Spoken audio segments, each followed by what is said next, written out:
Olá, muito bem, mais uma etapa aí do trabalho. Agora nós vamos trabalhar um pouco com difusão em regime permanente com reação química. Digamos, uma das partes mais importantes na etapa que nós estamos de entendimento do processo de transferência de massa. Então, por que que é importante? Porque ocorrem reações químicas agora no sistema onde nós vamos trabalhar, onde nós vamos analisar o nosso problema. Então, na equação da continuidade, pode aparecer o termo reativo. Aqui eu estou apresentando as equações tanto na forma molar quanto na forma mássica. Então, pode aparecer o termo reativo, como também o termo reativo pode estar ausente na nossa análise.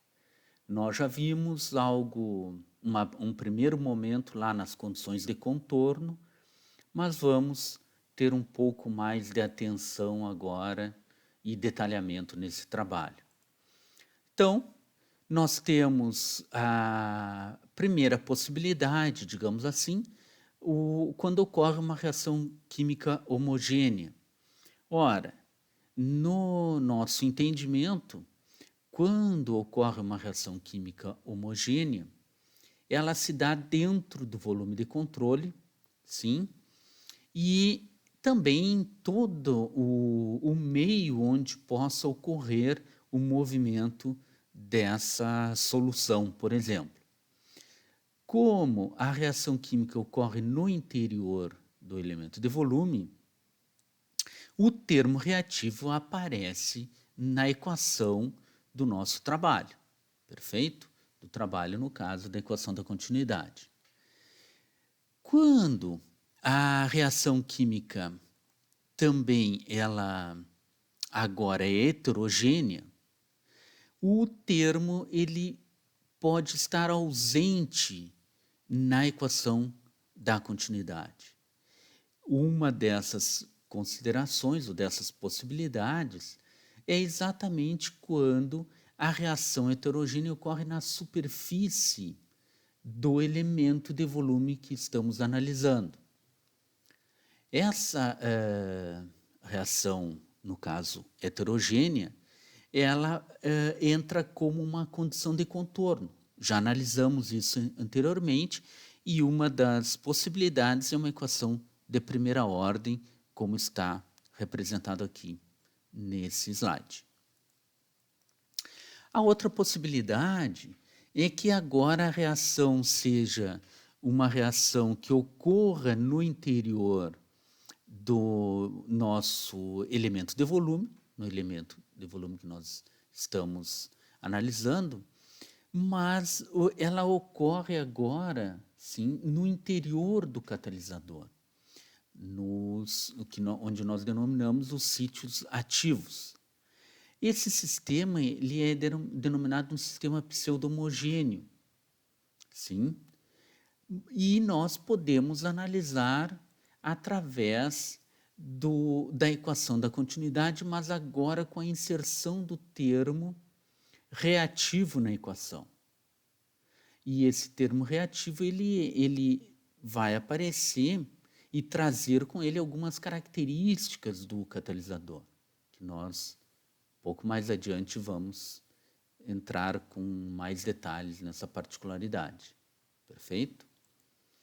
Bem, qual é a particularidade? Uma determinada relação entre a área dos poros do catalisador e o seu volume, dado por este parâmetro A, tá certo? Ora, vamos analisar então um exemplo particular, conforme a metodologia que nós estamos fazendo, para procurar entender como analisar um sistema de transferência de massa, um sistema reativo. Tem algumas particularidades que vocês já devem ter analisado, que seria os estágios que ocorrem num processo quando existe um catalisador. Nesse momento aqui, estou apresentando para vocês um sistema onde existem duas fases, o catalisador está na fase sólida e a reação ocorrerá na superfície do catalisador. Bom, para que essa reação ocorra, ela normalmente ocorre em 3 estágios. O primeiro estágio, existe a difusão do soluto através da camada gasosa até a superfície catalítica. Então, esse movimento da espécie A ou dos reagentes encontrará uma determinada resistência nessa fase 1. Isso é importante nós observarmos.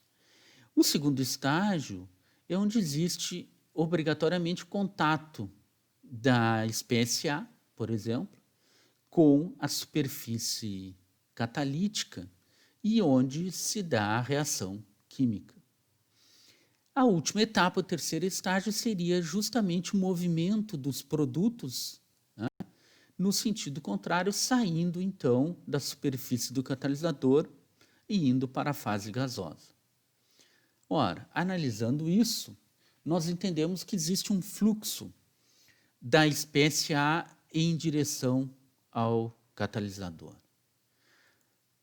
E, evidentemente, que nós necessitamos de um sistema de coordenadas. Essa análise ela é semelhante ao movimento, por exemplo, de uma fase gasosa de um gás que vai ser absorvido na superfície de um líquido, onde nós já trabalhamos.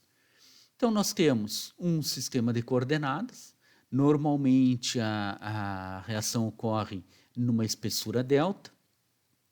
E nós temos a correspondente, ou a necessidade do conhecimento das concentrações, que são as condições de contorno do sistema. Perfeito? Esse é o sistema colocado aí.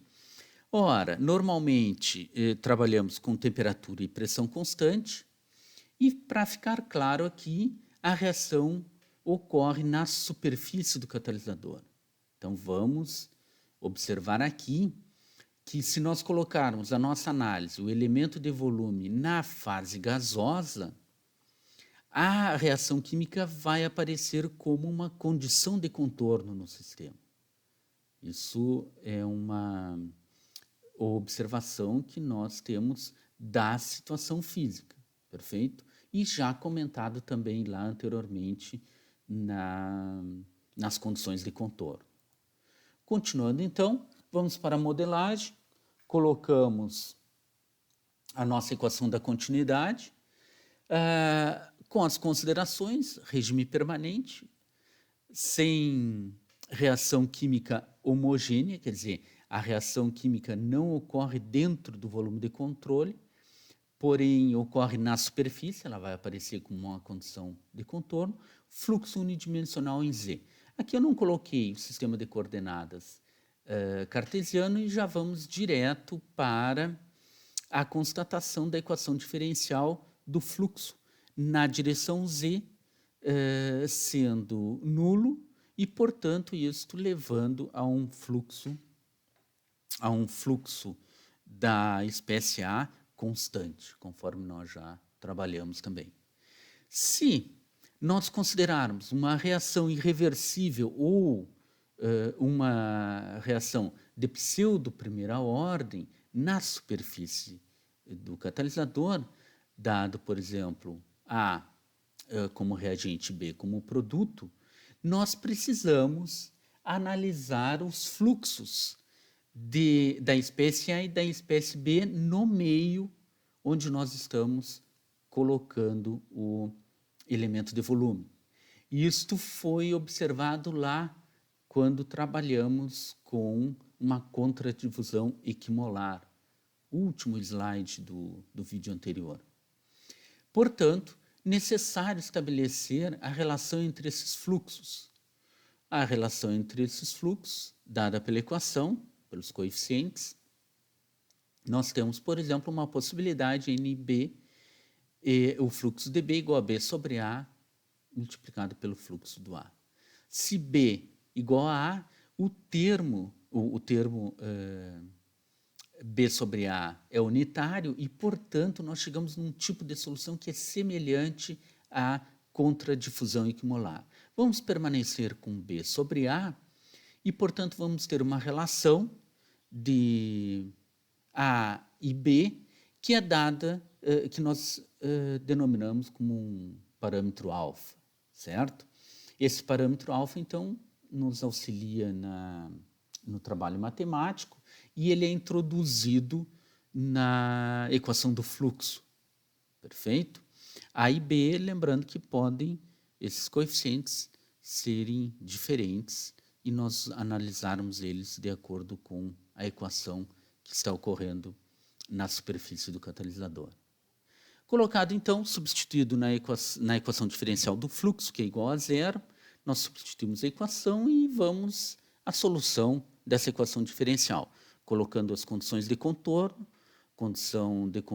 digamos, de primeira espécie, supondo conhecido, do nosso conhecimento, a fração molar do A na posição delta, certo? Isso aqui, daqui um pouco mais, já vamos conversar sobre isso.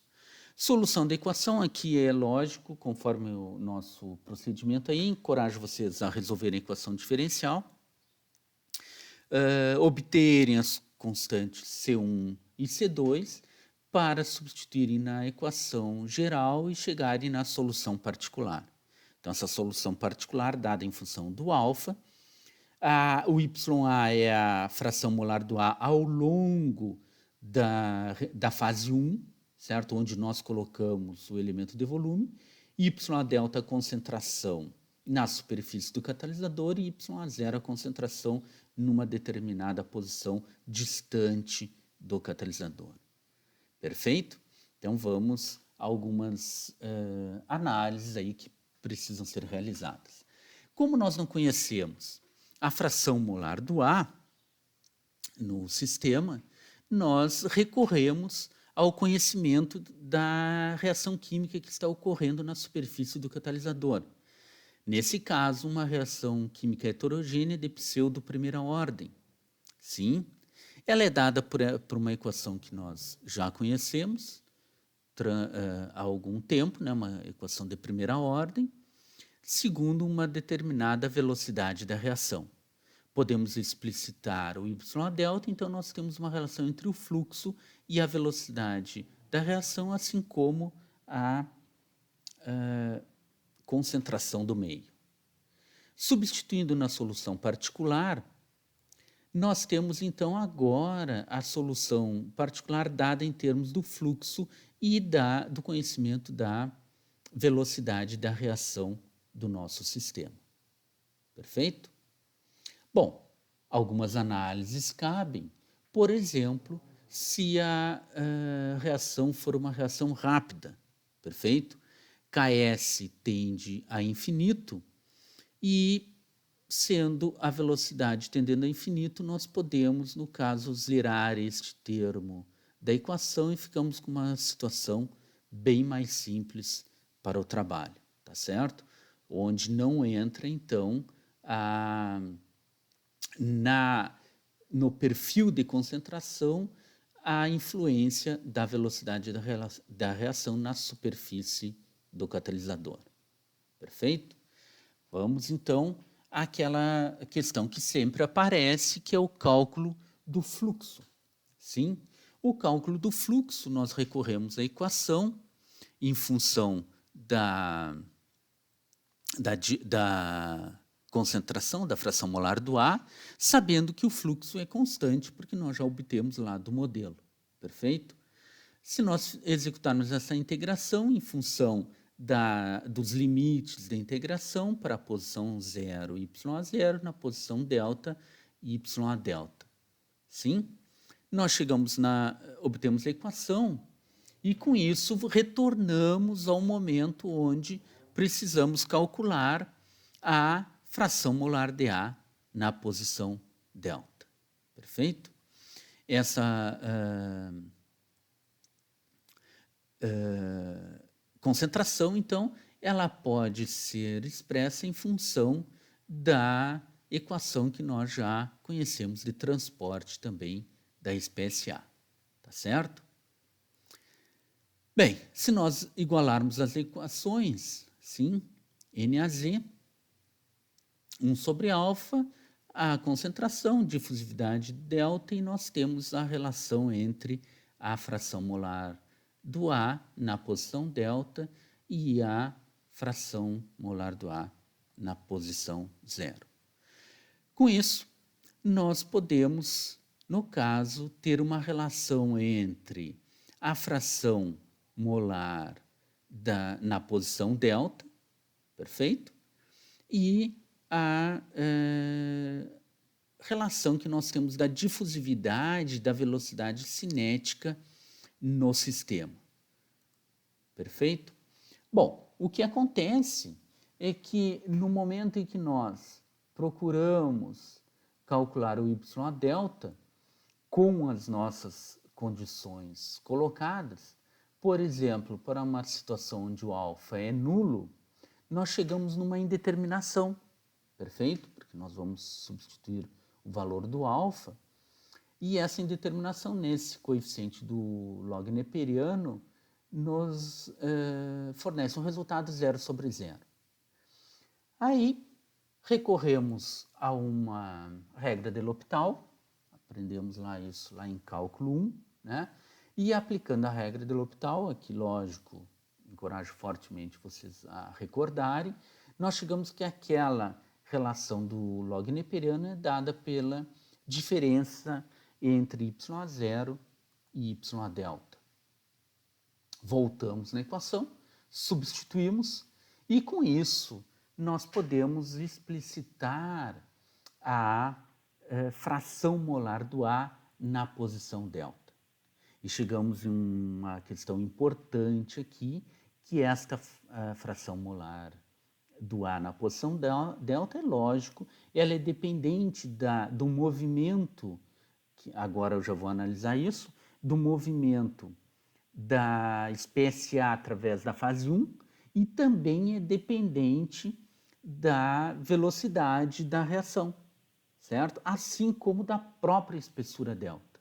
Esse termo nós vamos analisar aqui, que é o termo da difusividade sobre delta vezes a velocidade cinética da reação. Então, esse sistema aí, né, ele mostra justamente uma relação entre resistências, certo? Resistência, reação química irreversível de primeira ordem, ou de pseudo de primeira ordem, na superfície da partícula, ela é dada por 1 sobre Ks, e aquela resistência de fusão, né, que seria o movimento da espécie A através do sistema do filme gasoso, dado por um delta sobre a difusividade AB. Podemos analisar com um pouco mais de particularidade nessa equação que nós já trabalhamos, algo semelhante lá em fenômenos 2 com resistências. Então nós temos que o parâmetro difusividade sobre ΔK nada mais é do que a relação entre resistências, certo? Uma resistência dada pela velocidade cinética, resistência à reação química, e outra resistência à difusão. Como nós sabemos, a resistência ela pode tender a zero ou ser muito grande, digamos até tendendo a infinito.